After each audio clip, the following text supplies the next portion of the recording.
আল্লাহ সুবহানাহু ওয়া তাআলা শুকর আদায় করছি, তিনি ড্যাফোডিল ইন্টারন্যাশনাল ইউনিভার্সিটি এর অত্যন্ত গুরুত্বপূর্ণ একটি অর্গান ড্যাফোডিল ইসলামিক সেন্টারের উদ্যোগে আয়োজিত ডিস্টিংগুইশড লেকচার সিরিজের আজকের এই প্রথম আয়োজনে আমাদেরকে অংশগ্রহণের তৌফিক দান করেছেন। আলহামদুলিল্লাহ। রাসূলুল্লাহ সাল্লাল্লাহু আলাইহি ওয়াসাল্লামের উপর অগণিত দুরূদ এবং সালাম বর্ষিত হোক।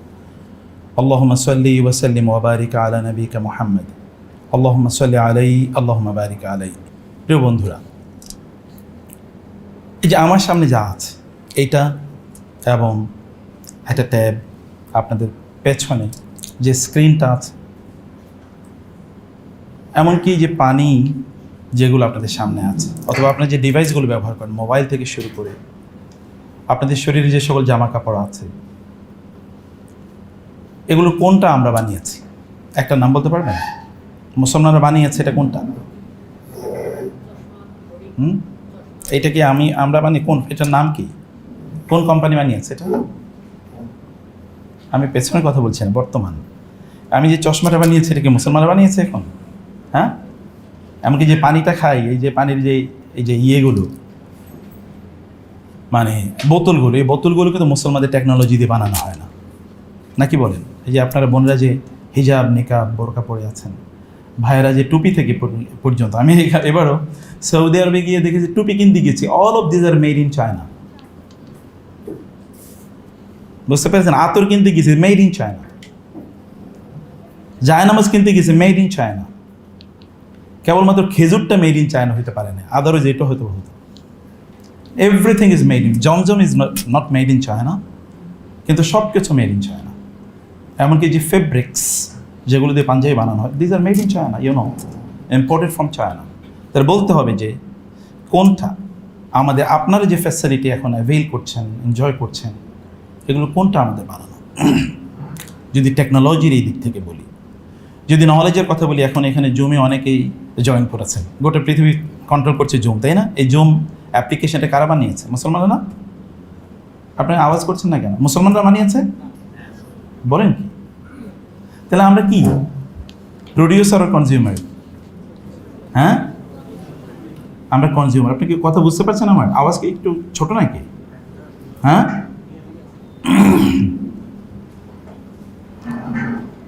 আচ্ছা, আমরা তো সবাই গত রাত জেগেছি, তাই না? গত রাত বা তার আগের রাত জাগেননি এমন কেউ আছেন নাকি? রাত জাগেননি? একজন পাওয়া গেছে, দুইজন, মাশাআল্লাহ।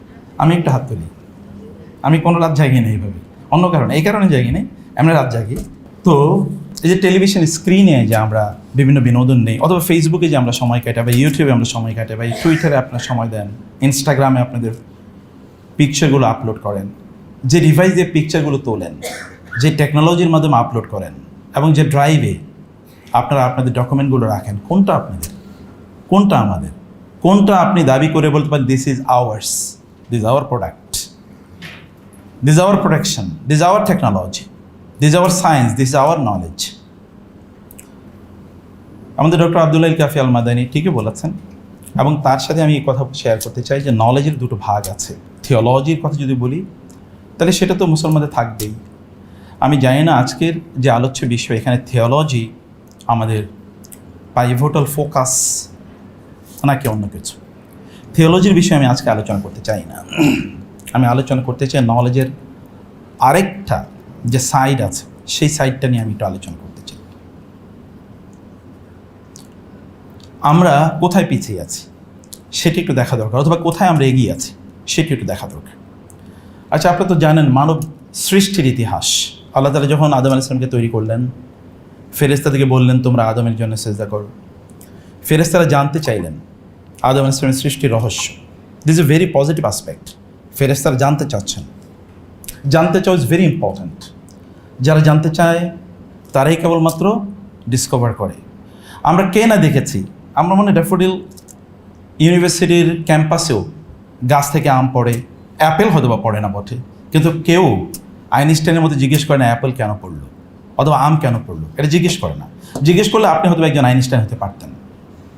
Questioning is very important. Question is the strongest way or door to the obtainment of knowledge. জ্ঞান অর্জনের ক্ষেত্রে প্রশ্ন করা প্রচণ্ড গুরুত্বপূর্ণ। কিন্তু আমরা কি সে প্রশ্ন করছি কিনা, জিজ্ঞাসা করছি কিনা? আমরা তো শুধুমাত্র এক ধরনের প্যাসিভ বাইস্ট্যান্ডার, অনলুকার, এনজয়ার, এরকম একটা কেবল প্যাসিভনেস আমাদের চারদিক থেকে ঘিরে রেখেছে। কোয়েশ্চেন করা ইজ ভেরি ইম্পর্ট্যান্ট। আদমকে প্রশ্ন করলেন, আদম আলাইহিস সৃষ্টি সম্পর্কে আল্লাহ তাআলাকে প্রশ্ন করলেন ফেরেশতারা। আল্লাহ তাআলা বললেন, তারপরে আল্লাহ সুবহানাহু ওয়া তাআলা এটাকে প্রমাণ অথবা ফেরেশতাদেরকে জানানোর জন্য, বোঝানোর জন্য তিনি একটা এম্পিরিক্যাল স্টাডি তিনি নিয়ে আসলেন। বললেন আদম আলাইহিস সালামকে, ওয়াল্লামা আদম আল আসমা কুল্লাহা, আল্লাহ তাআলা আদমকে আল আসমা, এর মধ্যে আলিফ লাম ইস্তিগরাকি। আপনি জানেন আলিফ লাম মানে হচ্ছে ইংরেজিতে যে দি আছে, দি এর দুটো ব্যবহার আছে। দি মানে হচ্ছে টি, আবার দি মানে হচ্ছে সকল, যেমন পুলিশ, দ্য আর্মি মানে হচ্ছে ফুল কমিউনিটিকে বোঝায়। তো আল আসমা মানে হচ্ছে অল দি নেমস, কুল্লাহা এর অর্থ আবার ডাবল এমফেসিস, যে সব নাম তিনি শিখিয়ে দিচ্ছেন without any exclusion, nothing is excluded, everything is included, সব তিনি শেখালেন। ফেরেশতাকে বললেন তোমরা বলো নামগুলো। তারা বললেন সুবহানাকা লা ইলমা লানা ইল্লা মা আল্লামতানা, আপনি যা জানিয়েছেন তার বাইরে তো আমাদের নলেজ নাই। আল্লাহ তাআলা আদমকে বললেন আম্বিহুম বিআসমাইহিম, inform them of the names of all this things. আপনি জানেন নেম অ্যান্ড নমেনক্লেচার, নাম হচ্ছে সবচেয়ে গুরুত্বপূর্ণ, তাই না? আচ্ছা বলেন তো, কম্পিউটারের বিভিন্ন পার্টসের নাম আমাকে জিজ্ঞেস করলে আমি বলতে পারবো না, কারণ আমি ওটার এক্সপার্ট না। যিনি ওটার এক্সপার্ট তিনি নাম জানেন, নাকি আপনি কি বুঝতে পারছেন জিনিসটা? যিনি এক্সপার্ট তিনি তো নাম জানেন। আচ্ছা মোবাইল টেকনোলজি, আমি কি সব কিছুর নাম জানবো? আমি তো জানি, আমি টেকনোলজি সব কিছুর নাম জানি না। আমাকে যদি আপনি ইঞ্জিনিয়ারিংয়ের কথা বলেন, ইভেন আমি অনেক নাম বুঝবো না, এগুলো বলতে গিয়ে হয়তো আমার দাঁত ভেঙে যেতে পারে, অথবা মিস স্পেলিং হবে, কারণ আমি এটা বুঝবো না। কারণ নাম জানা ইজ ভেরি ইম্পর্টেন্ট, এটা হচ্ছে সবচেয়ে গুরুত্বপূর্ণ ডোর। এবং এই কারণে ইসলাম টার্মিনোলজি, মুস্তালাহাত, এগুলোকে অনেক মুস্তালাহাত দিয়েছে, গোটা আরবের চিত্র পরিবর্তন করে দিয়েছে মুস্তালাহাত দিয়ে। Terminology is very important. আল্লাহ বলে আমি তাকে টার্মিনোলজি শিখিয়েছি, এবং তিনি সব কিছু বলে দিলেন, সব কিছু জানিয়ে দিলেন। এরপর আল্লাহ বলেন আমি কি তোমাদেরকে বলিনি আলাম আকুল্লাকুম ইন্নী আ'লামু গায়বাস সামাওয়াতি ওয়াল আরদ, আমি কি তোমাদেরকে বলিনি আমি সব জানি, গায়েব এন্ড হাদির, সব আমি জানি। যে জাতির সৃষ্টি হয়েছে, যে মানব জাতির, এবং যে মানব জাতির যেই অংশটি আদম আলাইহিস সালামের ডাইরেক্ট অফস্প্রিং হিসেবে, অর্থাৎ spiritually, intellectually, ethically, morally, religiously তার সাথে ডাইরেক্টলি ইনহেরিটেড, কানেক্টেড বলে দাবি করে, তাদের নলেজের অবস্থা তো খারাপ হওয়ার কথা না। তার জন্য আমাদেরকে আজকে নলেজ ক্রাইসিস নিয়ে আলোচনা করার কথা না, বরং আমাদেরকে নলেজ রিচনেস এটা নিয়ে আলোচনা করার কথা ছিল। নবী সাল্লাল্লাহু আলাইহি ওয়াসাল্লামের উপর প্রথম যে আয়াতগুলো নাজিল হয়েছে 5টি আয়াত, সেখানে তো নলেজের কথা বলছে, একরা একরা একরা পড়ো, পড়ো, in the name of your creator, যিনি সৃষ্টি করেছেন তার নামে তোমরা পড়ো। কিন্তু পড়া তো আছে, 3বার আছে এখানে পড়ার কথা। এবং রাসূলুল্লাহ সাল্লাল্লাহু আলাইহি ওয়াসাল্লাম তো পড়াতেনি, ইয়াতলু আলাইহিম আয়াতিহি, তিনি তার আয়াতগুলো তেলাওয়াত করে শোনাবেন, এটাই তার কাজ ছিল, 1 নম্বর কাজ, মোস্ট প্রাইভেটাল ওয়ার্ক। আপনি জানেন মানব ইতিহাসে এই কথা আর কেউ বলেন নাই, তার আগেও না তার পরেও না, যে জ্ঞান অর্জন করা ফরজ। এটা তার আগেও কেউ বলেন নাই, তার পরে কেউ বলেন নাই, জ্ঞান অর্জন করা ফরজ। তিনি এই কথা বলেছেন। নলেজ বেসড কমিউনিটি শুধু তিনি তৈরি করেননি, মানব ইতিহাসে একমাত্র ঘটনা তিনি ঘটিয়েছেন, যুদ্ধবন্দীদেরকে নলেজ শেয়ারিং অথবা টিচিংয়ের বিনিময়ে মুক্তি দিয়েছেন। মনে আছে কোন যুদ্ধে এটা? হ্যাঁ, কোন যুদ্ধে বলেন তো? বদর যুদ্ধে না? 70 জন বন্দী হয়েছে, তার মধ্যে কাউকে অর্থনীতির মানে র্যানসমের বিরুদ্ধে বিনিময়ে কাউকে মুক্তি করে দেওয়া হয়েছে, এবং কাউকে বলে those who are not financially capable, তাদেরকে বলেছে, তাদের যেহেতু লিটারেসি ছিল, তোমরা 10 জন মুসলিম বালককে লিখতে এবং পড়তে শেখাবে, তাহলে তোমাদেরকে মুক্ত করে দেওয়া হবে। এটা ছিল তাদের মুক্তির মাধ্যম, বা এটা ছিল তাদের currency. Knowledge was a currency, and again this is the first of its kind in the history of humanity. মানব ইতিহাসে এইরকম নলেজকে কারেন্সি বানানো, এটা রাসূল সাল্লাল্লাহু আলাইহি ওয়াসাল্লাম কেবল দেখিয়েছেন, আর কেউ না। কোরআন এই কথা বারবার বলেছে, যারা জানে এবং তারা জানে না তারা এক সমান না। দেখেন না পৃথিবীতে, ইউ সি, যারা জানে এবং তারা জানে না তাদের মধ্যে পার্থক্যটা কতটুকু। এবং আপনিও দেখবেন, আপনি জানেন এবং আপনার ক্লাস মেট অথবা আপনার বন্ধু যিনি জানেন না, অথবা আপনি এর চেয়ে তিনি বেশি জানেন বা কম জানেন, you see the difference between this two. যেই স্টুডেন্ট অথবা যে ছাত্র বা যে ছাত্রী ইউনিভার্সিটি লাইফে হই হুল্লোড় করে বেড়ায়, তার পাশে চারিদিকে অন্যরা এসে জড়ো হয়, কারণ তিনি খুব চার্মিং, তিনি কি খুবই চিলিং, খুবই মজার, অন্যরকম। এই চার্মিং অ্যান্ড চিলিং স্টুডেন্ট চারপাশে এসে অন্যরা জড়ো হয়, এখন তিনি ক্যাম্পাসে সেলিব্রিটি, তিনি চা খান, তিনি দৌড়ান, তিনি গলফ খেলেন, তিনি গোল দেখে চিৎকার করেন, অন্যরা তার সাথে চিৎকার করে। তিনি এখানে ট্রেন্ডি, অন্যরা তাকে ফলো করেন।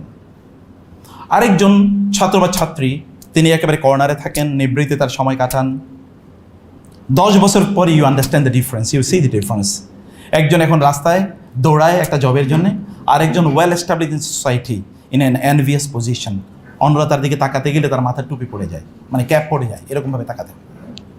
মাত্র 10 বছরের ব্যবধান। Knowledge creates makes this difference, এটা তৈরি করে। আলিয়াস্তাবিল্লাযিনা ইয়ালামুন ওয়াল্লাযিনা লা ইয়ালামুন। আল্লাহ তাআলা এই কথা বলেছেন কোরআনে। আল্লাহ সুবহানাহু ওয়া তাআলা তিনি মানুষকে জ্ঞানের মাধ্যমে যা দেন, অন্যের মাধ্যমে তা দেন না। ইউতিল হিকমাতা মান ইয়াশা ওয়া মান ইউতিল হিকমাতা ফাকাদ উতিয়া খায়রান কাসীরা। মানব ইতিহাসে কোরআনের গল্প হিসেবে একজন নবীকে আল্লাহ সুবহানাহু ওয়া তাআলা নলেজ আর্নিংয়ের জন্য পাঠিয়েছেন। যান, জ্ঞান অর্জন করুন, ট্রাভেল। সূরাতুল কাহাফ আপনার প্রতি শুক্রবার এই সূরাটি পড়েন। সেখানে 4টি ঘটনার মধ্যে একটা ঘটনা হচ্ছে যে একজন নবীর জ্ঞান অর্জনের জন্য তার জার্নি, তিনি সফর করেছেন জ্ঞান অর্জন করার জন্য, এবং একজনকে গিয়ে বললেন যে আমি আপনার কাছে জ্ঞান অর্জন করতে চাই। কোরআন তার নাম বলেন, হাদিস তার নাম বলেছে। তার নাম খাদির অথবা Khidr, the mister green man, ever green. তার নাম খাদির অথবা খেদের। মিস্টার গ্রিনের কাছে, অর্থাৎ গ্রিন আলাইহিস সালাম খাদিরের কাছে তিনি গেলেন। তাকে গিয়ে বললেন আমি আপনার কাছে। তার আগে আল্লাহ বললেন ফাওয়াজাদা আবদাম মিন ইবাদিনা, আমার একজন বান্দাকে পেয়েছে। আতাইনাহু রাহমাতাম মিন ইনদিনা, আমি তাকে স্পেশাল রহমত দিয়েছি। এবার সেটার ম্যানিফেস্টেশন কি? ওয়া আতাইনাহু মিন লাদুন্না ইলমা, আমি তাকে স্পেশাল নলেজ দিয়েছি। So knowledge is the manifestation of the greatest favour and mercy of আল্লাহ সুবহানাহু ওয়া তাআলা আপন ইউ। আপনি যদি জ্ঞান অর্জন করেন, জ্ঞান পান, তার মানে আপনি আল্লাহর পক্ষ থেকে একটা স্পেশাল রহমতের মালিক হয়েছেন। এই রহমতটা দুনিয়ার, আখিরাতের বিষয়ে আমি আলোচনাই করছি না, এই দুনিয়ার জন্য। এটা ফিজিওলজি, এটা এ ফিজিক্যাল ওয়ার্ল্ড, এটা নট হিয়ার আফটারের কথা বলছি। সেখানে তো আছেই, তিনি সেখানে কি জ্ঞান অর্জন করেছেন। এবং মুসলিম বিশ্ব, আজ আমরা হার্ভার্ড, অক্সফোর্ড অথবা MIT এগুলোর কথা আমরা বলি। আজ আমরা বিশ্বের বিভিন্ন দেশের কথা বলি, সেখানকার সিলিকন সিটি ইত্যাদি কথাবার্তা বলি।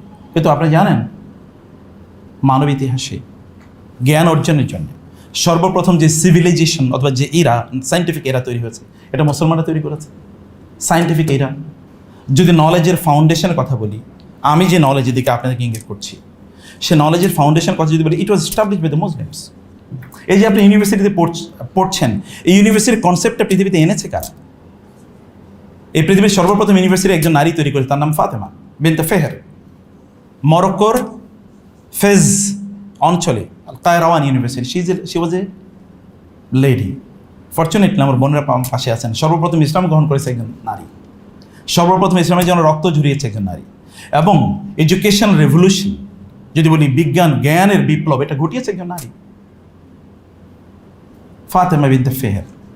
তিনি ইউনিভার্সিটি তৈরি করেছেন কায়রাওয়ানে, এবং সেখানে একই ছাদের নিচে কী পড়তো? ফিজিক্স পড়তো, কেমিস্ট্রি পড়তো, বায়োলজি পড়তো, ম্যাথমেটিক্স পড়তো, ফিলসফি পড়তো, এবং অ্যাস্ট্রোনমি পড়তো। সেখানে পড়তো poetry, sociology, social science, all branches of knowledge including theology. এগুলো সব কিছু একই ছাতার নিচে পড়তো। সেখানে ইবনে খালদুনের জন্ম হয়েছে, ইবনে সিনার জন্ম হয়েছে, একই ছাদের নিচে। মেডিসিন, সোশিওলজির ফাদার অ্যান্ড মেডিকেল সায়েন্সের ফাদার, দুই ফাদারের জন্ম একই ছাদের নিচে, একই ক্যাম্পাসে, একই নলেজ টাওয়ারে তাদের জন্ম এবং তাদের কাজ, তাদের ওয়ার্ক এরিয়া, সেটা মুসলিমরা করেছে।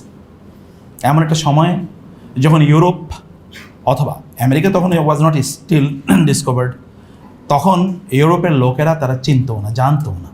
এই যে আপনি ইউনিভার্সিটিতে এসছেন না, ইউনিভার্সিটির কনসেপ্টে মুসলমানদের দেয়া। এখনও দেখবেন মুসলমানদের ছোটো ছোটো প্রতিষ্ঠানগুলোর নাম জামেয়া, জামেয়া মানে ইউনিভার্সিটি। দেখবেন এই ছোটো জামেয়া, ওই যে ছোট্ট একটা মাদ্রাসা, এটার নামও জামেয়া। এই কনসেপ্টে মুসলমানদের, আইডিয়াটাই মুসলমানদের, universal knowledge is to be universally shared, dispersed, disseminated. জ্ঞানকে একেবারে আবদ্ধ করে না রাখা, বরং এটা ছড়িয়ে দেওয়া। নদ্দারাল্লাহু আবদান ফারুব্বা হামিলু ফাকিহিন ইলা গায়রি ফাকিহিন ওয়া রুব্বা হামিলু ফাকিহিন ইলা মান হুয়া আফকাহু। রাসূল সাল্লাল্লাহু আলাইহি ওয়াসাল্লাম বলেছেন বাল্লিগু আন্নী ওয়ালা আয়া, knowledge is to be shared, spread. এটা কনফাইন্ড করা যায় না, এটা ছড়িয়ে দিতে হয়। তুমি যে নলেজটা ছড়িয়ে দেবে, তুমি যার কাছে ছড়িয়ে দেবে, তিনি তোমার কাছ থেকে অনেক বেশি জানবেন, হতেও পারে। And that happened really in the history of Islam. যখন ইউনিভার্সিটি, যে আপনারা দেখেন ইউনিভার্সিটিতে যে ডিগ্রি গ্রান্টিং ইউনিভার্সিটি, যেখানে ডিগ্রি নেওয়া হবে, সনদ নেওয়া হবে, সার্টিফিকেট, এই সনদ সার্টিফিকেট শব্দটাই মুসলমানদের সনদ থেকে এসছে। এই সার্টিফিকেশন এটা এসছে কোথেকে? এটা মুসলমানরা বলেছে সার্টিফিকেট লাগবে, আদারওয়াইজ দেখেন না সনদের ইস্যু। আমরা কোনো হাদিসই তো গ্রহণ করি না যদি সনদ না থাকে। কোরআন আয়াতও কিন্তু তেলাওয়াত আপনি নিতে পারবেন উইদাউট সনদ। আমরা যে তেলাওয়াত সেটা কিন্তু সনদের মাধ্যমে, স্ট্রং সনদ আছে, আমরা তো ওই সনদ নিয়ে আলোচনা করি না। সনদ ছাড়া কোনো জ্ঞানই নেই, সনদের মাধ্যমে সে জ্ঞান এসছে। সার্টিফিকেশন এবং ডিগ্রি দেওয়া হবে। আচ্ছা, আপনারা কখনো চিন্তা করেছেন ইউনিভার্সিটিতে ভর্তি হলে ওরিয়েন্টেশন প্রোগ্রাম কেন করতে হয়? ওরিয়েন্টেশন মানে কি? আপনারা জানেন ইংরেজি দুটো শব্দ আছে, অক্সিডেন্ট অ্যান্ড ওরিয়েন্ট। অক্সিডেন্ট মানে হচ্ছে কি? পশ্চিম। ওরিয়েন্ট মানে হচ্ছে পূর্ব। তো what is the meaning of orientation? Introduction to the orient, পূর্ব সম্পর্কে ধারণা। And you know that predominantly west and east, east মানে হচ্ছে ইসলাম অ্যান্ড ওয়েস্ট মানে কি? খ্রিস্টান। ইউনো ওয়েস্ট মানে কি? আমরা ওয়েস্টার্ন সিভিলাইজেশন, কেন আমরা বলি না ইস্টার্ন সিভিলাইজেশন? কারণ ইস্টার্ন মানে প্রিডমিনেন্টলি মুসলিম, মিডল ইস্ট মানে মুসলিম কান্ট্রি, এবং ফার ইস্ট কি একেবারে ওই যে ইন্দোনেশিয়া, মালয়েশিয়া, এটাও মুসলিম কান্ট্রি, এবং সাউথ ইস্ট এটাও প্রায় মুসলিম, পাকিস্তান, বাংলাদেশ, এই দেশগুলোতে মুসলিম কান্ট্রি। আবার যদি আপনি ইয়ের কথা বলেন, মিডল ইস্টের বাইরে যদি সেন্ট্রাল এশিয়া বলেন, তাহলেও মুসলিম কান্ট্রি। মানে ফর ইস্ট এটা মানে কি? প্রিডমিনেন্টলি মুসলিম। আর আফ্রিকা একেবারে ইস্টের কাছেই, এবং নর্থ অ্যান্ড সাউথের আপনি জানেন, এটা হচ্ছে একটা হচ্ছে নর্থ, একটা সাউথ, এই যে big difference between north and south, এটা এই ডিভিশনটা ঠিক এই জায়গায়।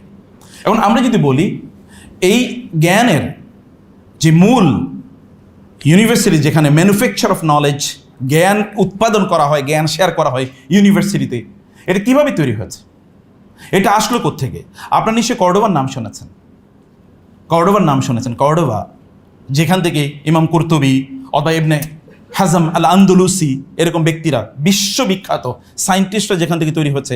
এবং ইউরোপের এই যে বাড়িঘরগুলো যে তৈরি হবে, এই যে আপনার যেটাকে আর্কিটেকচার বলেন, এই আর্কিটেকচার যেখান থেকে নেওয়া হয়েছে, ইউরোপ এখনও বলে ব্রিটিশদের বাড়িঘরগুলো এগুলো সব দুর্গের মতো, ক্যাসেল। এই ক্যাসেলের আইডিয়াটা না হচ্ছে আলহামরা থেকে। আলহামরা এবং এদের বাড়িঘরগুলোর শেপটা দেখেন একই রকম শেপ। এটা নয়, আর্কিটেকচার পুরোটা এদের কাছ থেকে ইম্পোর্ট করা হয়েছে, মুসলমানদের কাছ থেকে। এখানে প্রায় তখন কর্ডোবাতে প্রায় 78 ওয়ার্ল্ড ক্লাস ইউনিভার্সিটি ছিল। 78 ওয়ার্ল্ড ক্লাস ইউনিভার্সিটি।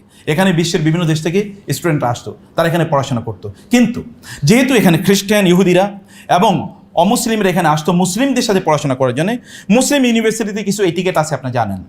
এই এটিকেটগুলো তাদেরকে মেনে চলতে হয়। এটিকেট সম্পর্কে জানানো, এটা হচ্ছে ওরিয়েন্টেশন। আধুনিক ওরিয়েন্টেশন প্রোগ্রামগুলোতে আমি ব্যক্তিগতভাবে আমার ইউনিভার্সিটি জীবনে যত ওরিয়েন্টেশন প্রোগ্রাম করেছি, কখনো 3 দিন ব্যাপী ওরিয়েন্টেশন প্রোগ্রাম করেছি। ওরিয়েন্টেশন মৌলিকভাবে স্টুডেন্টদেরকে ইউনিভার্সিটি কালচার সম্পর্কে জানানো, লার্নিং হ্যাবিটস সম্পর্কে জানানো, লার্নার্স হ্যাবিটস, অর্থাৎ এই যে আপনারা যারা স্টুডেন্ট, আপনাদের কিছু হ্যাবিট, কিছু কালচার আপনাদের গ্রো করতে হয়। যেমন রিফ্লেক্টিভ, একজন স্টুডেন্টকে তাকে প্রচণ্ড চিন্তাশীল হতে হয়। কেবলমাত্র এটা পড়া মুখস্থ করার ইস্যু না, চিন্তাশীল হতে, আপনি যা পড়ছেন তার আপনি গভীরভাবে চিন্তা করা, বিশ্লেষণ করা, অ্যানালিটিক্যাল অ্যাবিলিটি যেটাকে আমরা এখন বলছি, এম্পেরিক্যাল স্টাডি যেটাকে আমরা বলছি, এগুলোকে, অথবা সায়েন্টিফিক এনকোয়ারি অথবা অবজারভেশন, এই কাজগুলো তাকে শেখানো। এটা কালচার। এখানে আপনি আসবেন, আপনি এই কাজটি করবেন, কারণ আপনি ইন্টারমিডিয়েট পর্যন্ত বা ওই লেভেল পর্যন্ত আপনার যে পড়া সেটা শেষ। এখন কিন্তু আপনাকে ভিন্ন জায়গায়, আপনাকে চিন্তার জায়গায় এখন নিয়ে আসছে। এখন কেবলমাত্র মুখস্থ করে না। এবং এই কারণে ইউনিভার্সিটিতে এক সময় টেক্সট বুক দেওয়া হতো না। যখন দেখা গেলো যে নলেজ এটা ডাউনফল করেছে অথবা ডিগ্রেড করেছে, ডিজেনারেশন হয়েছে, তখন বলছে না ইউনিভার্সিটি টেক্সট বুক থাকতে হবে, আদরে যারা পড়াশোনা করছে না। কারণ কিন্তু টেক্সট বুকের ইস্যু না, আপনি টেক্সট বুকের চ্যাপ্টার অথবা ওই সময়টা, ওই এইজ, ওই পিরিয়ড অলরেডি আপনি অতিক্রম করে এসছেন। এরা যখন এখানে আসতো তখন তাদেরকে ওরিয়েন্টেশন প্রোগ্রামে ইন্ট্রোডাকশন টু দি ওরিয়েন্ট মানে ইস্ট সম্পর্কে, ইসলাম সম্পর্কে জানানো হতো। তোমরা এখন মুসলিম ইউনিভার্সিটিতে আছো, তোমরা শুকর খেতে পারবে না, মদ খেতে পারবে না, পোশাক আশাক এরকম হতে হবে, এইভাবে এই সময় ঘুমাতে পারবে না, এই সময় ঘুম থেকে উঠতে পারবে না, এই কালচার তোমাদেরকে জানতে হবে, এটা জানানো হতো। Introduction to the Orient. এখন ওরিয়েন্টেশন প্রোগ্রাম আছে, কিন্তু এখন এটা কি? এখন এটা রূপান্তরিত হয়েছে কিসে?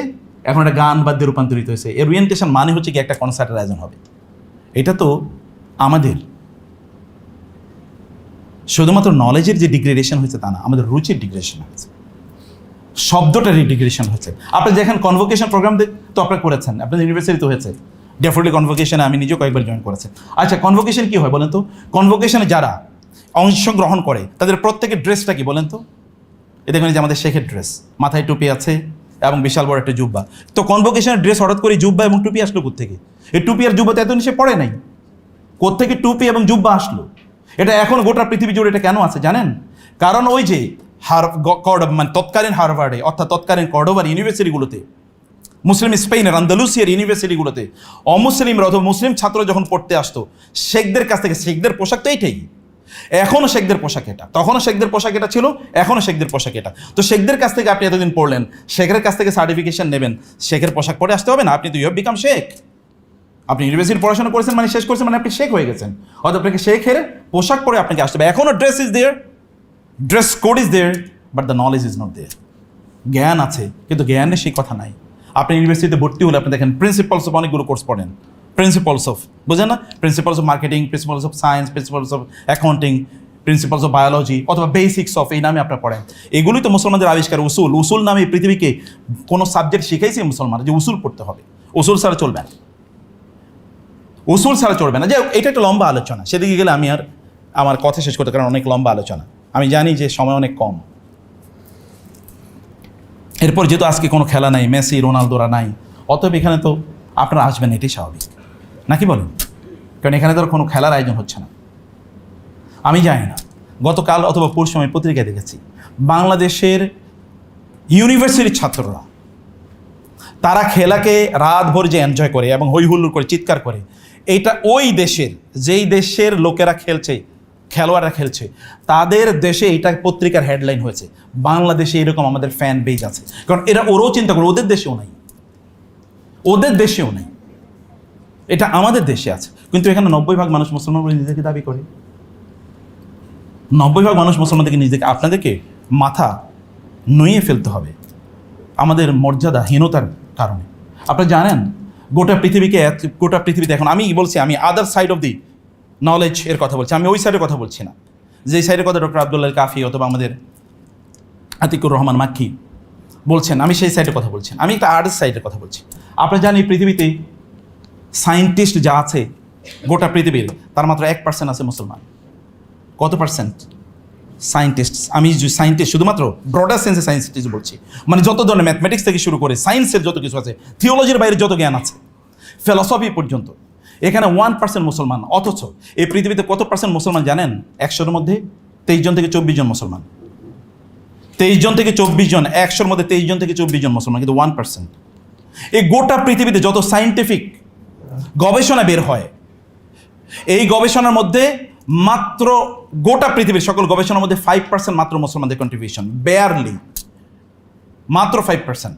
এই গোটা পৃথিবীতে প্রতি বছর প্রায় লক্ষাধিক সায়েন্টিফিক জার্নাল বের হয় এবং প্রায় 20 লক্ষ সায়েন্টিফিক আর্টিকেল বা এরকম কিছু বের হয়। এর মধ্যে মুসলমানদের কন্ট্রিবিউশন সর্বোচ্চ 1000। গোটা পৃথিবীতে রিসার্চের জন্য, গবেষণার জন্য যে ফান্ড ব্যবহার করা হয়, ধরেন ইসরায়েল ব্যবহার করে 5%, প্রায় তাদের জিডিপির 5%, প্রায় আমেরিকা প্রায় 5%, এমনকি সাউথ আফ্রিকা প্রায় 4.8% তারা ব্যবহার করে। কিন্তু গোটা মুসলিম বিশ্ব কত ব্যবহার করে জানেন? ইনক্লুডিং মিডল ইস্ট 0.5%, 0.5% ব্যবহার করে। শুধুমাত্র তেল আবিবে প্রতি বছর যে পরিমাণ সায়েন্টিফিক জার্নাল বের হয়, শুধু তেল আবিবে প্রতি বছর যে পরিমাণ সায়েন্টিফিক জার্নাল বের হয়, গোটা মুসলিম বিশ্বে 10 বছর এতটুকু সায়েন্টিফিক জার্নাল বের হয় না। বুঝতে পেরেছেন পরিস্থিতিটা কোথায়? শুধু সেই জায়গা না। আপনি বলেন তো নোবেল প্রাইজ, এটা আপনি বাদ দিয়ে দিলেন, নোবেল এটা একটা প্রাইজ হলো, এটা আমি চাইলেও একটা পাইতাম, নাকি বলেন? পাইতেন না আপনারা?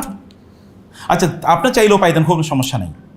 এর নোবেল প্রাইজ এই পর্যন্ত, সেই তার সিন্স ইটস ইনসেপশন, এর শুরু থেকে শুরু করে এই পর্যন্ত কতজন মুসলমান নোবেল প্রাইজ পাইছে? পিসে তো একটা বোগাস জিনিস, মানে শান্তিতে নোবেল প্রাইজ দেয়, এটা তো ডোনাল্ড ট্রাম্পও চাইছে এবং তার ব্যাপারে কয়েকটা মুসলমান দেশে রেকমেন্ডার করছে তারা দেওয়া উচিত। অথবা এটা একটা পলিটিক্যাল টুল, এটার দিকে তাকায় না। পিওর সায়েন্সে কয়জন মুসলমান পেয়েছে বলেন তো? তা আপনি গর্ব করেন কি দিয়ে? আপনার অহংকারের জায়গাটা কোথায়? ডিসক্রিমিনেশন, মুসলমানদের ডিসক্রিমিনেশন শিকার হয়েছে বলেন তো, ডিসক্রিমিনেশন শিকার হয়েছে কোথায়? আপনি বলেন যে আমাদের এরকম একটা গবেষণা ছিল, এমন একটা গবেষণা ছিল, আপনি বলেন আচ্ছা আপনারা বলেন, গোটা পৃথিবীতে 500 ওয়ার্ল্ড ক্লাস যে ইউনিভার্সিটিগুলো আছে, ওয়ার্ল্ড র্যাঙ্কিং একেবারে 100 থেকে 500, মুসলমানদের কয়টা দেশের নাম বলেন তো, কয়টা ইউনিভার্সিটির নাম বলেন, বলতে পারবেন? হ্যাঁ, বাংলাদেশের একটা নাম বলেন তো। আমি শুনছি ঢাকা ইউনিভার্সিটি 1000-এর মধ্যেও নেই। আমি কি জানি না আসলে আছে কি। তো বাকিগুলোর অবস্থা চিন্তা করে দেখেন তাহলে পরিস্থিতিটা কি। 500-র মধ্যে আপনি ইউনিভার্সিটি খুঁজে পাবেন খুবই কম, 100-র মধ্যে 1-2টা আছে। তাহলে বাকিটা কি? সব কি ডিসক্রিমিনেশন? সব কেবল ষড়যন্ত্র থিওরি? কেবল আমরা মানে we have become their enemies or they are our enemies, অতএব এই থিওরি অফ এনিমিটি, এই শত্রুতার থিওরি দিয়েই কেবল আমরা চলবো? আচ্ছা আপনারা বলেন, গোটা পৃথিবীতে প্যাটেন্টের কথা বলেন, প্যাটেন্ট তো আপনি বুঝেন, প্যাটেন্ট বুঝেন তো নাকি? আচ্ছা গোটা পৃথিবীতে একটা প্যাটেন্টের নাম বলেন যেটা মুসলমানদের তৈরি, একটা প্যাটেন্ট বলতে পারবেন?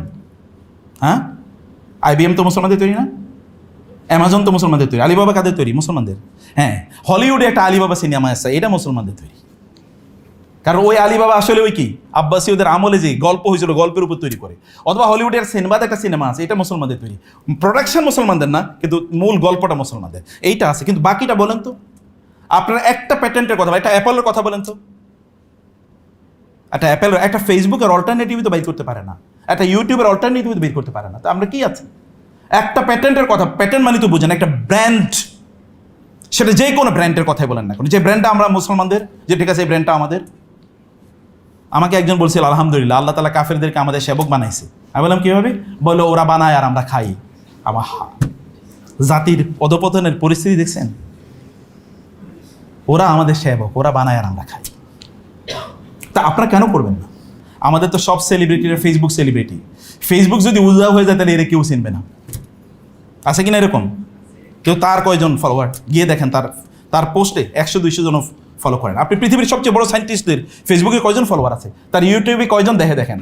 আমাদের তো মিলিয়ন। আমাদের সবচেয়ে ইউটিউবে সবচেয়ে বড় সেলিব্রিটি কারা?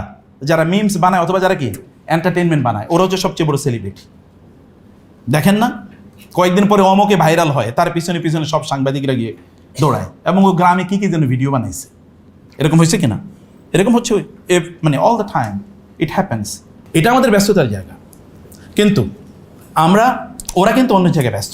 তারা কিন্তু রিয়েল ওয়ার্কটা করছে, কিন্তু সেই ওয়ার্কটা আমরা একেবারেই করছি না, সেই ওয়ার্কটা একেবারে আমাদের নাই। আমরা বলতে আমাদের রিসার্চ ইউনিভার্সিটি কয়টা আছে পৃথিবীতে মুসলমানদের? তাদের রিসার্চ ইউনিভার্সিটি আছে। আমাদের ইউনিভার্সিটিগুলোতে রিসার্চ গ্র্যান্ট আছে কতটুকু? তাদের ইউনিভার্সিটিতে রিসার্চ গ্র্যান্ট আছে। কয়েকদিন আগে ডোনাল্ড ট্রাম্প বলেছে হার্ভার্ড এসে কি সরকারি যে অনুদান এটা বন্ধ করে দেবে। হার্ভার্ড বলেছে তোমার অনুদান আমার লাগবে না, তোমার চেয়ে অনেক বেশি পয়সা আছে আমার। আর আমাদের অনুদান যদি সরকারি বিশ্ববিদ্যালয় না দেয় তাহলে পরের দিন এটা মুক্তব্যে পড়ে যায়, কারণ শিক্ষকরা আন্দোলন করে আমার বেতন কই। আমরা ওয়ার্ল্ড ক্লাস ইউনিভার্সিটি বানাইছি, একটা নাম বলেন যেখানে ওয়ার্ল্ড ক্লাস ইউনিভার্সিটি আছে, সেই জায়গা আমাদের নাই। আমরা বলেছি নলেজ প্রোটেকশন, আমরা বলেছি প্যাটেন্ট, একটা প্যাটেন্টও আমাদের নাই। না সেটা একটা কনজিউমার আইটেম হিসেবে, সেটা যদি সায়েন্স টেকনোলজি, এমনকি কনজিউমার আইটেম, বিজনেস আইটেম, এমন কোনো একটা জায়গায় আমাদের ব্র্যান্ড নাই যে ব্র্যান্ডটা আমরা বলতে পারি দিস ইজ আওয়ার ব্র্যান্ড, এবং আমরা এটা নিয়ে প্রাইড করতে পারি, আমরা এটা দিয়ে অহংকার করতে পারি যে এটা আমাদের ব্র্যান্ড। এটা আমরা কোনো জায়গায় বলতে পারি না। এমনকি আমাদের টেক্সট বুকগুলো, আপনি ইউনিভার্সিটি যে টেক্সট বুক পড়েন, কয়টা মুসলমানদের বানানো লেখা বলেন তো? যারা সায়েন্সে পড়েন কয়টা মুসলমানদের লেখা? যদি ওটা লেখা হয় তাহলে ওইটা টেক্সট বুক হওয়ার উপযুক্ত না, ওটা নীল খেতে শেরের দরে বিক্রির উপযুক্ত হয়ে যেতে পারে সর্বোচ্চ। তা আমাদের টেক্সট বুক, আমাদের সায়েন্সে, আমাদের বিজনেসে, আমাদের মূল জায়গা আমাদের টেক্সট বুক কই? তা আপনি টেক্সট বুক পড়ছেন আরেকজনের, আর নলেজ নিয়ে আমরা প্রাইড করবো, অহংকার করব, আমরা প্রাউড ফিল করবো কোত্থেকে? তাহলে এই জায়গাটা দৈন্যটা কোথায়? আপনার বলেন মুসলিম বিশ্বে যারা শিক্ষকতায় আসে, বাংলাদেশের প্রেক্ষাপটে বলি, মুসলিম বিশ্বে শিক্ষকতায় আসে যারা কেবলমাত্র কি অন্য কোনো চাকরি পায় না, স্যারদের কথা বলছি না, খুবই এক্সট্রা অর্ডিনারি ছাড়া। আপনি বলুন তো প্রাইমারিতে যদি আপনাকে বলা হয় আপনি চাকরি করবেন না, প্রাইমারিতে চাকরি করবো মানে? অত পাশের দেশে গিয়ে দেখেন প্রাইমারি শিক্ষকদের বেতন ইউনিভার্সিটির প্রফেসর চেয়ে বেশি। প্রাইমারি তো বেসিক ফাউন্ডেশন। আপনি গিয়ে আমেরিকায় গিয়ে দেখেন তো প্রাইমারি শিক্ষকরা PhD holder, most of them. তো এখন তাহলে নলেজ, এটাকে আমরা সবচেয়ে আমি দেখেছি সবচেয়ে ইউনিভার্সিটিতে, মানে আমার ট্রেডের মধ্যে আমার সাথে যারা পড়াশোনা করেছে এদের মধ্যে শুধু কেবল আমি বিশ্ববিদ্যালয়ে শিক্ষকতা করতে এসে আর একজন আসেনি, এবং তারা খুব হাই প্রোফাইল জব তারা করতেছে, হিউজ টাকা পয়সা, দেশ বিদেশি ঘুরে ঘুরে বেড়াচ্ছে।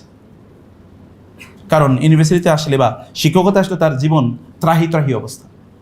আর শিক্ষকতা যদি আসে তাহলে তো পড়াইতে পড়াইতে আমার চুল কেন এত সাদা হয়েছে, এটা একটা বিগ কোয়েশ্চেন। কয়েকদিন আগেও এটা কালো ছিল।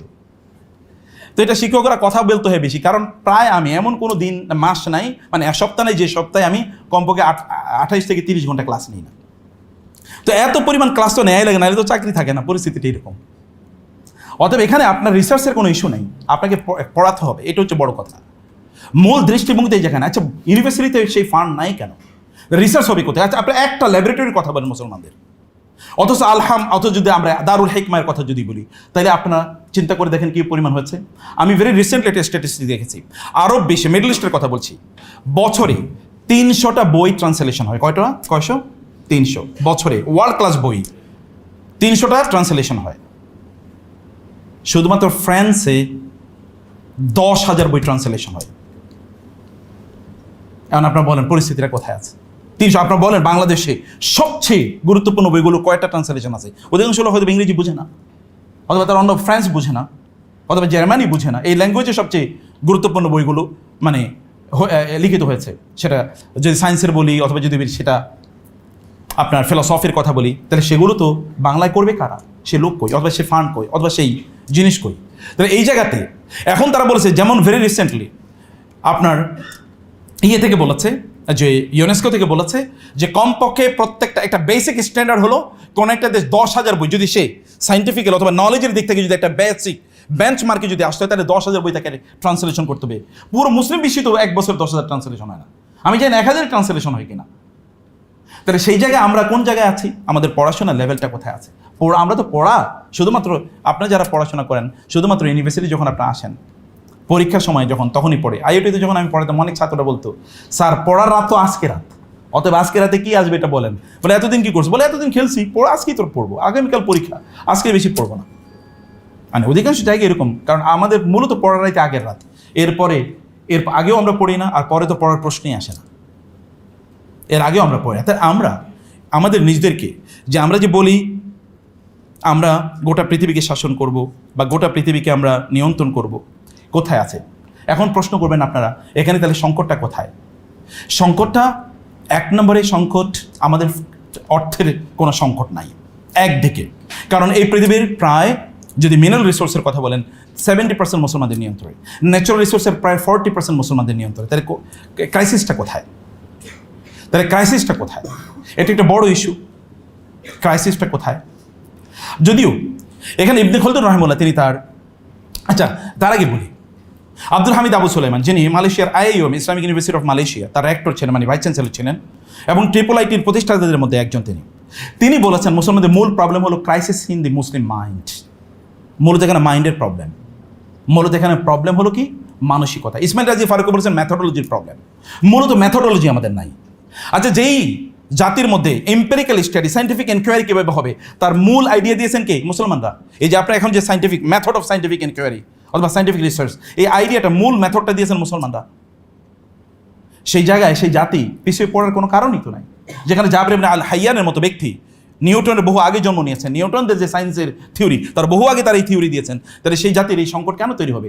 আল খাওয়ারিজম, যিনি আল জেবরা অথবা অ্যালগরিদম যেটাকে এখন আমরা বলছি, এই অ্যালগরিদমের প্রতিষ্ঠাতা, যার নাম থেকে অ্যালগরিদম শব্দটি এসে, সেই জাতি কেন ম্যাথমেটিক্সে পিছিয়ে যাবে? যদি আমরা মেডিকেল সায়েন্সের ফাদার হচ্ছে ইবনে সিনা, যার বই মেডিকেল সায়েন্স ক্যানন অফ, মানে the canon of medical science, এটা ইউরোপে প্রায় 600 বছর পর্যন্ত এটা টেক্সট বুক ছিল। সেই জাতি কেন এখন মেডিকেল সায়েন্সে তাদের কোনো প্রোডাকশন নাই, কোনো প্যাটেন্ট নাই তাদের? পৃথিবীতে মুসলমানদের ঔষধ বাণিজ্য সবচেয়ে খারাপ। মেডিকেল সায়েন্সের রেসিডেন্সিয়াল হবে মেডিকেল কলেজগুলো, এটা মুসলমানরা প্রথম আবিষ্কার করেছে এবং এটা বাগদাদে সর্বপ্রথম হয়েছে। সেই মুসলমানদের কোনো ওয়ার্ল্ড ক্লাস কোনো মেডিকেল কলেজ নাই কেন? অথবা কোনো মেডিকেল, মানে যদি হসপিটাল নাই, আমাদের এখন সামান্য একটু অসুখ হলে আমাদেরকে পাশের দেশে যাওয়া লাগে, অথবা অন্য দেশে, আশপাশের দেশগুলো, যেগুলো হয়তো আমরা অতটা গর্বের সাথে নাম উচ্চারণ করি না, সে যেহেতু দেশের কাছে আমাদেরকে যেতে হয় আমাদের কোনো একটা ভালো চিকিৎসা নেওয়ার জন্য। তাহলে আপনারা যারা উম্মার শ্রেষ্ঠতম, এই গোটা পৃথিবীতে সবচেয়ে বেশি সম্পদ আছে মুসলমানদের। সম্পদ কোনটা? মানব সম্পদ, যেটাকে আমরা বলছি হিউম্যান বিংস আছে আমাদের, কিন্তু হিউম্যান বিংসকে আমরা হিউম্যান রিসোর্সে প্রডিউস করতে পারি। যেমন আপনারা খেলা দেখে সারা রাত কাটিয়ে দেবেন, ওই 2 ঘন্টা যদি আপনি পড়তেন, 3 ঘন্টা যদি আপনি পড়তেন, শুধু এই সিজনে আপনি চিন্তা করে দেখেন, যদি আপনি কোনো একটা সাবজেক্টে 30 ঘন্টা সময় কাটান, আপনি ওই সাবজেক্টে you see the difference between you and your classmates and your friends. 30 ঘন্টা কাটায় দেখেন যে আমি এক্সক্লুসিভলি এই সাবজেক্টের উপর 30 ঘন্টা আমি সময় দেবো, এরপর দেখেন আপনি ডিফারেন্সটা, অন্যের সাথে আপনার ডিফারেন্সের লেভেলটা কি, কতটুকু পার্থক্য আপনার তৈরি হচ্ছে, সে কি জানে এবং আপনি কি জানেন। And the world will start recognizing you, আপনাকে রিকগনাইজ করবে পৃথিবী তখন। এখন ফিজিক্সের সবচেয়ে বড় প্রফেসর আমরা চিনি না, ইউটিউবে যে ফিজিক্সের উপর লেকচার দেয় ওরে আমরা সবচেয়ে বেশি ফলো করি, সিনিউ, কারণ আমরা ওই রুচিতে চলে গেছি, ওকে আমি ফলো করি। কিন্তু আপনি বলেন আপনি যে সাবজেক্ট পড়েন, সাবজেক্টের লেটেস্ট রিসার্চ কি এসছে পৃথিবীতে? আপনি যারা বিজনেসে পড়েন বারবার বলেন হার্ভার্ড বিজনেস রিভিউ কয়জন পড়েন? হার্ভার্ড বিজনেস রিভিউ না পড়লে আপনি পড়ছেন কি? এটা কিসের পড়াশোনা চলছে? এটা তো লেটেস্ট রিসার্চ সেখানে এসছে, সেটা আপনাকে না জানলে তো আপনি পৃথিবীর সম্পর্কে অজ্ঞ থাকবেন। আমাদের ইয়াং জেনারেশন আছে হিউজ, কিন্তু তাদের একটা বড় প্রবলেম আছে, তা কি জানেন? একটা ক্যারিয়ার ওরিয়েন্টেড। আপনি ক্যারিয়ার মানে কি? আপনি কিসের ক্যারিয়ার? একটা চাকরি? ইউনিভার্সিটিতে আপনি পড়েছেন গত কয়েকদিন আগে বাংলাদেশের সব 1 নম্বর, মানে যে টাকা পয়সা নেয়ার দিক থেকে 1 নম্বর ইউনিভার্সিটির প্রোভাইস চ্যান্সেলর, উনি সম্ভবত অথবা ভাইস চ্যান্সেলর না, কারণ ভাইস চ্যান্সেলর আমি চিনি, প্রোভাইস চ্যান্সেলর উনি বলছিলেন ইয়েতে যে আমার এখানে বিবিএ করে যাচ্ছে, বিজনেস পড়ে যাচ্ছে, 17-18 লক্ষ টাকা খরচ করে যাচ্ছে, আর ও একটা যদি কোম্পানি যায় তাহলে 15,000 টাকা অফার করে সর্বোচ্চ। আরে রিক্সার ভ্যান চালাইলে তো মাসে 30,000 টাকা ইনকাম করে, কিন্তু ওকে 15,000 টাকা অফার করা, এবং সত্যিই তাই। তার মানে আমাদের প্রবলেমটা তো ক্যারিয়ার। কেন আপনি ক্যারিয়ার মানে এই কথিত ক্যারিয়ার মানে আপনি চাকরির পেছনে কেন ঘুরলেন? আপনার তো চাকরির পেছনে ঘোরার কথা ছিল না, আপনার তো ওয়ার্ল্ড লিডার হওয়ার কথা ছিল, এই পৃথিবী পরিচালনার সেই যোগ্যতা আপনার এখান থেকে অর্জন করার কথা ছিল, আপনাকে সেই লেভেলে যাওয়ার কথা ছিল। আপনি কেন সেই জায়গায় চিন্তা করবেন না, বা সেই জায়গায় চিন্তা করার আপনার সেই সুযোগ তো আছে? আপনারা বলবেন আমরা তো জানি না, আপনাদের মধ্যে সেই যোগ্যতা আছে, জিন আছে, জিন। রাসূল সাল্লাল্লাহু কাছে একজন বেদুইন আসলো, আমি বলি ইয়া রাসূলুল্লাহ আমার স্ত্রী একটা কালো সন্তান জন্ম দিয়েছে, কিন্তু আমি তো নিগ্রো না, আমার স্ত্রীও নিগ্রো না, তাহলে কালো সন্তান আসলো কোত্থেকে? রাসূল সাল্লাল্লাহু বললেন তোমার কি ওট আছে? বলে আছে। তোমার ওটের মধ্যে কি এমন কোন ওট আছে যে ওটের মধ্যে কি তার শরীরের রঙগুলো কালো কিন্তু সেখানে কিছু সাদা সাদা রঙ আছে? বলে হ্যাঁ আছে। বলে সাদা আসলো কোত্থেকে? এই সাদা কোত্থেকে আসলো? এটা হচ্ছে এরক। রাসূল সাল্লাল্লাহু আলাইহি বললেন এটা এরক নাযাহুল্লাহ, এটা হচ্ছে একটা এরক। এরক মানে হচ্ছে পূর্ব প্রজন্মে, এই ওটেরই পূর্ব প্রজন্মে কোন একটা ওটের মধ্যে সাদা রং ছিল, সেটাই এখানে পরবর্তীতে সংক্রমিত হয়েছে, বা এটা এখানে আপনার হয়েছে। আপনাদের জিনের মধ্যে তো এখানে আছে আল খাওয়ারিজম, আল বিরুনি, আল কেন্দি, ইবনে রুশদ, ইবনে সিনা, এখানে আল জাবির ইবনে আল হাইয়ান, জাবির ইবনে আল হাইসাম, ইবনে আল হাইসাম, আপনাদের পূর্বপুরুষের মধ্যে সেই জিন আপনাদের মধ্যে আছে। অতএব আপনাদের মধ্যে আছে এই পৃথিবীকে নিয়ন্ত্রণকারী ব্যক্তি। ম্যানেজমেন্টের যদি কথা বলি, পলিটিক্সের কথা বলি, তাহলে তো এই জিনিস আপনাদের জিনের মধ্যে আছে। আপনার চাইলেই you can rise above the situation, আমরা সেই জায়গায় উঠে আসতে পারি। তাহলে ইবনে খালদুন রহমাতুল্লাহ তিনি বলেছেন, ইবনে খালদুন তার মুকাদ্দিমা আপনাদের পড়া ফরজ। যদি আপনাদেরকে জ্ঞান অর্জন করতে হতো ইবনে খালদুনের মুকাদ্দিমা ছাড়া আপনি বুঝতেই পারবেন না। ইবনে খালদুন এমন এক জিনিয়াস, ওয়ার্ল্ড এরকম একটা জিনিয়াসের ব্যাপারে should feel proud of this genius. তিনি তার মোকদ্দমা, মূল বই না, মূল বইয়ের ভূমিকা এটা, তিনি তার মোকদ্দমা, এই মোকদ্দমার মাধ্যমে পৃথিবীতে একটা নতুন science or branch of knowledge তৈরি হয়েছে, তার নাম সোশিওলজি। তিনি সেখানে বলেছেন যে কোনো একটা জাতির তার উত্থান, জ্ঞানের উত্থান এবং পতন হয় তার ইকোনমির উপর ভিত্তি করে। ইকোনমি যদি দুর্বল হয় তাহলে ওই জাতি জ্ঞানের দিক থেকে কোনোদিন আগে পারবে না। কারণ আপনার ইউনিভার্সিটি যখন লাগবে তখন আপনার ইউনিভার্সিটি প্রচুর পরিমাণ রিসার্চ গ্রান্ট লাগবে। এখন ধরেন আপনার গোটা পৃথিবীর ইউনিভার্সিটিগুলোতে প্রচুর পরিমাণ রিসার্চ গ্রান্ট দেয় কারা? ফান্ড দেয় কারা? যারা ওইখানকার ধনিক শ্রেণী। কোত্থেকে আসে আইডিয়া? মুসলমানদের কাছ থেকে। মুসলমানরা ইউরোপ, মুসলমানদের দেশগুলোকে কলোনি বানানোর পূর্ব পর্যন্ত এখানকার সকল ইউনিভার্সিটি চলতো ওয়াকফের সম্পত্তি দিয়ে, মেডিকেল অর্থাৎ গ্র্যান্ট অন্যরা তাদেরকে পয়সা দিত, এগুলো দিয়ে চলতো। কিন্তু আমরা তো সেটা এখন আমাদের বিজনেসম্যানরা এখন কেবল বিজনেস করবে, আর আমাদের ছাত্রদেরকে যারা ইউনিভার্সিটি থেকে পড়ে যায়, ছাত্রীদেরকে যারা পড়ে যায় তাদেরকে 15,000 টাকা অফার করবে। এটা ডিসগ্রেস, এটা ডিসঅনার, এটা কম্প্রোমাইজিং দেয়ার ডিগনিটি। এগুলোকে আপনাদেরকে চ্যালেঞ্জ করতে হবে, না আমি এটা করবো না, আমি অন্য জায়গায় যাব। আপনি নতুন করে স্টার্ট আপ নেন, নতুন চিন্তা করেন, 1 বছর কষ্ট করুন, 2 বছর কথা বলেন। আমাদের সালাফরা বলতেন মান সাবাতা না বাতা, কেউ যদি কোনো কাজে ধরে থাকে তাহলে সে অবশ্যই এগিয়ে যাবে। ধরে থাকতে হবে, কেবল শুরু করেন, ধরে থাকেন এবং দেখেন। আপনার মার্ক জাকারবার্গের এই যে ফেসবুক, সে তো তার স্টুডেন্ট লাইফেই সে স্কেচ করেছে বন্ধুদের সাথে কীভাবে কানেক্টেড হবে আজকে পৃথিবীর সবচেয়ে বড় ইকোনমি। যখন আপনার এই যে অ্যামাজন যখন পৃথিবীতে এসে, তখন কে চিন্তা, অ্যামাজনের মালিক চিন্তা করেছিল? সে মনে করছে আমি একটা ডিজিটাল প্ল্যাটফর্ম দিতে চাই, এখন পৃথিবীর 1 নম্বর ধনী। কীভাবে তৈরি হচ্ছে?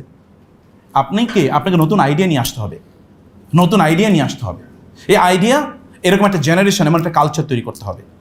এই কালচার আমেরিকানরা তারা যখন ইউনিভার্সিটিতে পড়ে ছাত্ররা, তখন ওরা চিন্তা করে আমি স্টার্ট আপ নেব, এবং কালচার তৈরি হয়েছে সেখানে। কিন্তু আমাদের কালচার হলো কি, আমাদের মুসলিম বিশ্বে কেবল একটা চাকরি, একটা জব। আর আমার কাছে একজন চাকরি করতো, এটা আমার পার্সোনাল স্টোরি। উনি খুবই ভালো বিবিএ করেছেন, একটা ভালো এমবিএ করেছেন একটা ভালো ইউনিভার্সিটি থেকে, এবং একটা ভালো সরকারি বিশ্ববিদ্যালয় থেকে মানে সায়েন্সে তিনি মানে বিএসসি এবং এমএসসি করেছেন, তারপরে আবার এমবিএ করেছেন। তো এখানে চাকরি করার পরে তারপরে বলে, আমি বললাম করার আপনার ইচ্ছে কি, খালি ছোটাছুটি করে বলে স্যার একটা সরকারি জব, একটা সরকারি জব।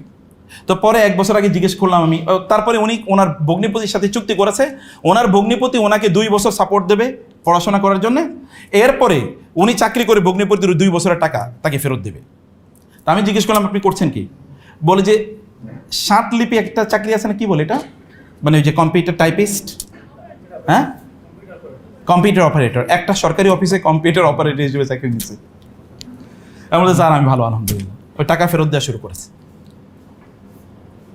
সেই যে কথা আমি বলতে চাই আপনাদেরকে, তাহলে এইখানে আমাদের ক্রাইসিসটা মূলত অর্থনৈতিক ক্রাইসিস, মানে এখানে রিসার্চ নাই। যেমন আপনারা এখানে রিসার্চ করতে চান, অথবা আপনি পয়সা পাবেন না, অথবা এরকম, মানে এখানে হয়তো ডেফিনেটলি আপনারা পাবেন, মানে অন্যান্য জায়গার কথা আমি বলছি, সেখানে হয়তো রিসার্চ গ্র্যান্ড নাই, অথবা রিসার্চ ল্যাব নাই। ল্যাবরেটরি, যখন মুসলমানরা ল্যাবরেটরিতে বসে তারা পৃথিবী মহাবিশ্ব সম্পর্কে গবেষণা করে, নাসা প্রথম নাসা যখন মুসলমানরা তৈরি করে, তখন ইউরোপিয়ানরা নাসা মানে পৃথিবী সম্পর্কে গবেষণা করবে তারা ভাবতেও পারে না। কিন্তু আমাদের এখন নাসা নাই, আমাদের এখন ল্যাব নাই, আমাদের এখন ল্যাবের ইকুইপমেন্ট নাই, ল্যাবের ব্যাপারে ইনভেস্টমেন্ট নাই, ইন্টারেস্ট নাই, সেগুলো তৈরি নাই। সেখানে মানুষকে নিয়ে গবেষণা করা এটা নাই, গবেষণা আলোচনা নাই। আমাদের এখন আলোচনা অন্য জায়গায় চলে গেছে। কোনো জায়গায় কোরআনে আল্লাহ তাআলা বলেছেন, এবং ইবনে খালদুন তিনি বলেছেন, কোনো রাষ্ট্র যদি শিক্ষার ক্ষেত্রে যদি এগিয়ে যেতে হয় তাহলে সেখানে পলিটিক্যাল স্ট্যাবিলিটি লাগবে। পলিটিক্যাল স্ট্যাবিলিটি, মুসলমানদের একটা বড় প্রবলেম হলো আলেমদের সাথে পলিটিশিয়ানদের একটা বড় দূরত্ব তৈরি হয়েছে। এটা মূলত কারবালার ময়দানে যখন একটা দুর্ঘটনা ঘটেছে, যখন ইন্টেলেকচুয়ালরা সেখানে নিহত হয়েছেন, এবং তারও পরে যখন মুসলিম শাসকরা মুসলমান স্কলারদের উপর যখন জুলুম নির্যাতন করা শুরু করলো, যেমন ইমাম মালিক রহিমাহুল্লাহকে পিটাইতে পিটাইতে তার হাত প্যারালাইজ করে ফেলছে। কারণ কি? কারণ ইমাম মালিকের সময় তখনকার যিনি শাসক ছিলেন তিনি বলেছেন যে শাসকদের হাতে বায়াত করতে হবে, বায়াত করা মানে শাসককে তিনি সবসময় আনুগত্য করবেন, আনুগত্য কেউ যদি না করে তাহলে তার বউ তালাক। ইমাম মালিক রহিমাহুল্লাহ এটা মানেন না, মানে এটা হতে পারে না, কারণ আপনি বাধ্য করে তাকে তালাক দেবেন, এটা হতে পারে নাকি? তারপরে তাকে পিঠে হাত প্যারালাইজ করে ফেলছে। ইমাম আহমদ বিন হাম্বল রহিমাহুল্লাহ তিনি কেন মানলেন না যে কোরআন আল্লাহর সৃষ্টি, এটা মানেন না, দেখে তাকে পিটাইতে পিটাইতে পারে মেরে ফেলবে। ইমাম আবু হানিফা রহমুল্লাহকে তো কারাগারি বিষ পান করে হত্যা করা হয়েছে। ইমাম বুখারী তার এলাকায় থাকতে পারেন নাই। ইমাম শাফি রহমুল্লাহকে হাতে পায়ে শিকল পরিয়ে তারপরে বাগদাদে নিয়ে আসা হয়েছে, এরপরে তিনি এখান থেকে পালিয়ে চলে গেছেন মিশরে। এই যে পরিস্থিতি, এই পরিস্থিতি থেকে কারণে আলেমরা মানে এই রাজনৈতিক যারা রাষ্ট্র পরিচালনা করেন তাদের কাছ থেকে দূরে সরে গিয়েছেন। ফলে রাষ্ট্র যারা পরিচালনা করে তারাই তো ফিলোসফি, তারাই তো দর্শন ঠিক করে, বা তারাই তো রাষ্ট্রের গতি প্রকৃতি ঠিক করে। এই জায়গাটা বড় ক্রাইসিস তো রয়েছে। মুসলিম বিশ্ব যদি আপনি দেখেন তাহলে সবচেয়ে খারাপ টাইপের যত শাসক আছে, সব খারাপ টাইপ শাসক এগুলো হচ্ছে মুসলিম বিশ্বে। ফলে এখানে এডুকেশন আগায় নাই, এডুকেশন নিয়ে তারা চিন্তা করে নেই। তখন তারা খেলাকে প্রমোট করে, যাও এটা দেখো, এটা দেখলে তাহলে তুমি আমার ব্যাপারে কোনো বিদ্রোহ করবা না। ইমাম ইবনে তাইমিয়া রাহিমাহুল্লাহ যখন যে ক্রুসেডাররা যখন যুদ্ধ করছিল, তিনি একটা জায়গায় দিয়ে তিনিও যুদ্ধ করেছেন। একটা জায়গায় দিয়ে তিনি যাচ্ছিলেন, দেখছেন যে কয়েকজন ক্রুসেডার অর্থাৎ খ্রিস্টানেরা বসে মদ খায়। তখন তার সাথী বলছিলেন যে এদেরকে একটু নিষেধ করবে না, ও মদ খাক, ও মদ খালি তাহলে মুসলমানদের সাথে যুদ্ধ করবেন, ও খায়া মাতাল হয়ে পড়ে থাকুক। এখন আমাদের লোকেরা মনে করছে যে ঠিক আছে, এই শাসকরা তারা মনে করছে যে এরা তাহলে মাতাল হয়ে পড়ে থাকুক, তাইলে তো আর আমাদের ব্যাপারে বিদ্রোহ করবে না বা আমাদের ব্যাপারে কোনো কথাবার্তা বলবে না। এমন সিচুয়েশন থেকে যদি আমাদেরকে এগিয়ে আসতে হয়, তাইলে যদি আমাদের উত্তরণ লাগে, তাহলে আপনাদেরকে নলেজের ব্যাপারে আমাদের ক্রাইসিসটা কোথায় আপনাকে বুঝতে হবে, আপনাদেরকে সময় দিতে হবে। এবং আমি এখানে আই প্রমিস ইউ যে আপনারা যে সত্যিকার অর্থে যদি আপনারা যদি আপনাদের সাবজেক্টে পড়াশোনা করেন, আপনারা বলেন যে ডিভোট করলাম আমি প্রতিদিন 4 ঘন্টা, এবং আপনি দেখেন যে আপনার প্যারালাল আর কেউ হতে পারবে না। আপনি বলেন যে আমি ডিভোট করলাম only 5 hours every day for অথবা 4 hours for the study of this subject and I want to become an expert of this field, তাহলে আপনি দেখেন যে আফটার 4 years আপনি দেখেন আপনার অবস্থানটা কোথায় গিয়ে দাঁড়ায়। নলেজের ইস্যু অন্য কোনো সময় আমাদের ক্রাইসিস থেকে উত্তরণের উপায় কি সেটা নিয়ে আলোচনা করবো ইনশাআল্লাহ। আমাদের গতি প্রকৃতি কি তাকে বুঝতে পেরেছেন আপনারা? হ্যাঁ, যাদের সবচেয়ে ভালো ঘুম হয়েছে তাদেরকে কংগ্রাচুলেশনস। অনেকে আবার তাকেও ঘুমাতে পারে, এটা অভ্যাসও আছে কারণ। হ্যাঁ, তাকে ঘুমাইতেছে, কি ব্যাপার? একটু একইভাবে তাকে আছে তখন পর্যন্ত ঘটনা কি আসলে ঘুমাইতেছে ভিতরে ভিতরে। আপনার নিশ্চয়ই ঘুমান নাই নাকি? হ্যাঁ, মাশাআল্লাহ, বারাকাল্লাহু ফিকুম, সুবহানাকাল্লাহুম্মা ওয়া বিহামদিকা আশহাদু আল্লা ইলাহা ইল্লা আনতা আস্তাগফিরুকা ওয়া আতুবু ইলাইক। ওয়াসসালামু আলাইকুম ওয়া রাহমাতুল্লাহি ওয়া বারাকাতুহু।